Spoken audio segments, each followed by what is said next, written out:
Yeah. There is another aspect to this, Julian, which I think is important.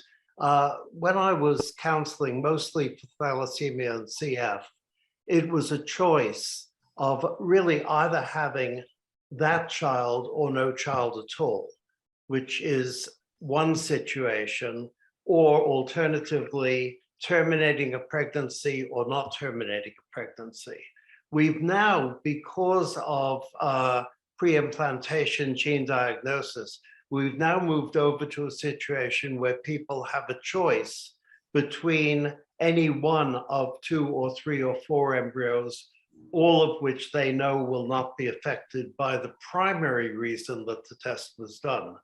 And in this situation, people, in my experience, become much more interested in discussing gender, in discussing intelligence, in discussing all sorts of issues, which previously, when it was a question of terminating a pregnancy, they weren't interested in at all.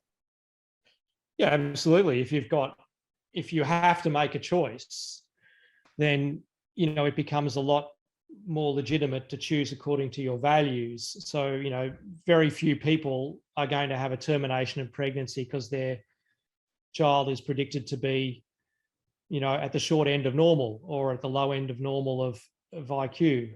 But when they have 4 embryos and one of them is predicted to be at the short end of normal or at the low end of normal for IQ, why wouldn't you choose one of the others? Yep. And as you get more embryos, you'll have more of that choice. And with gene editing, you will have vast amounts of choice, because there you could have a single embryo and modify 1,000 characteristics. So that's really, if that progresses, going to blow up choice in a profound way. And people will vote with their feet, as you say. When it comes to most people won't have a termination of pregnancy on the basis of sex. But when they have 4 embryos, they may be more inclined to, family balance. And so and the same will apply to IQ or to other characteristics.